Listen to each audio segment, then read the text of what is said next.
Hi, everybody. My name is Heather Sloan, and a little bit about my background. I have a master's degree in social work, which I got a long time ago, and I worked all of my career has been in healthcare social work. Currently, I'm a professor of social work at the University of Toledo, teaching graduate students.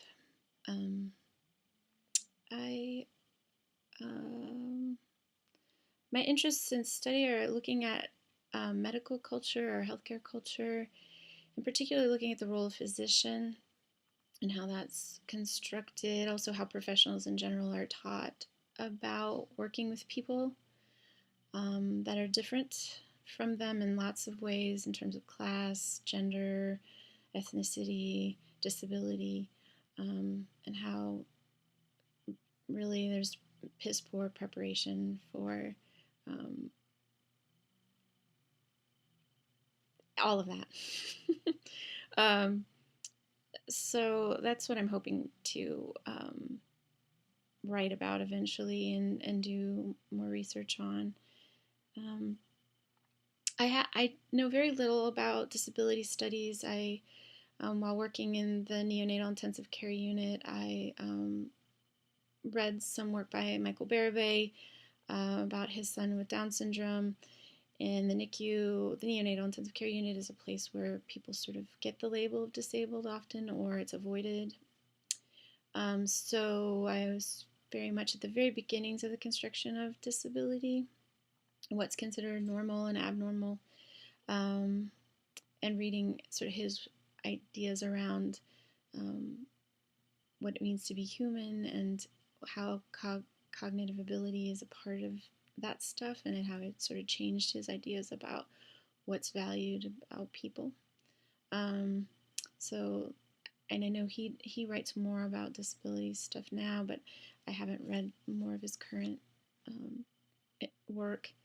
And then I also looked at some stuff taking a class with Radhika on cyber ethnography, and she forced us into Second Life. And I, of course, felt incredibly disabled in Second Life. I didn't know how to walk or fly or um, find body parts, communicate. So, because of my work with people with disabilities, I just assumed if I could find a group that was disabled in the real world, they could help me in Second Life, and it turned out to be a really pleasant, wonderful experience. That there are sort of two different groups in Second Life: those that present as disabled, and those that present as not disabled, and sort of the spaces they create in Second Life to feel at home there. And they were very open to me being there, and even in spaces where there were only disabled people. So even in a short time, I felt like it was just it's a really interesting community, great community. They do a lot of great work on Second Life. Anyhow, I had to read some things about that, and mostly around civil rights and legal sort of scholarship around disability, and talking about really how all of us have moments of disorientation, times where we're disabled, um, and that really that's the majority of folks have some some experience with disability, and that it's more normal than abnormal. So I mean, I found that work fascinating, but it's just basically dipping my toe into that stuff. Um, my relationship with disability, I think um, most of my career has been spent with folks that have been labeled that way. I train people who are going to play a major part in construction of abnormal and normal, and what is disability and what's not disability. So it's something that I think a lot about.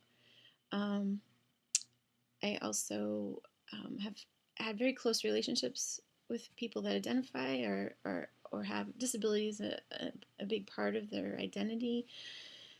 And I think for me, the most important piece of that is just it's really redefined how what I see what is beautiful, or how I define beauty, how I define sexy, how I define strong. Those are all very different um, than before working with the groups of people that I have, um, and I try to talk to my students about that. I think that we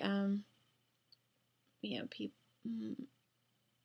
I think, especially in terms of how people decide what they're attracted to or who they're attracted to, um, they're disturbed to sort of be asked where does that come from, and I think that my students can really they feel very open to disability when it's a client relationship, but when it comes to how they've come to define what's attractive to them, um, that they're a little disturbed at how they can come to that.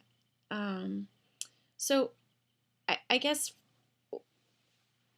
some of what I really want to look at, or what intrigues me about this topic so far, I'm hoping the readings and things will maybe open up things for me. But the construction of normal is cruel and violent, in my opinion, and I feel like I combat that constantly, even with my colleagues. So people have been social workers forever who think they don't discriminate, or don't have a mean bone in their body. Sometimes when they talk about their own relationships or what's attractive to them, it's very I don't know. It comes across as cruel to me. I have a rough time with that. But so I think that that'll be interesting to read more about. I don't know what else to say. I'm looking forward to the class and um, getting to know the students that I haven't met before, and getting to know the students I've had in class before a little bit better, and through this topic, which seems very personal, and dealing with this technology, which I'm always reluctant to do, but then once I've done it, I feel very empowered by it. So I think that's plenty to say. All right, thanks. Bye.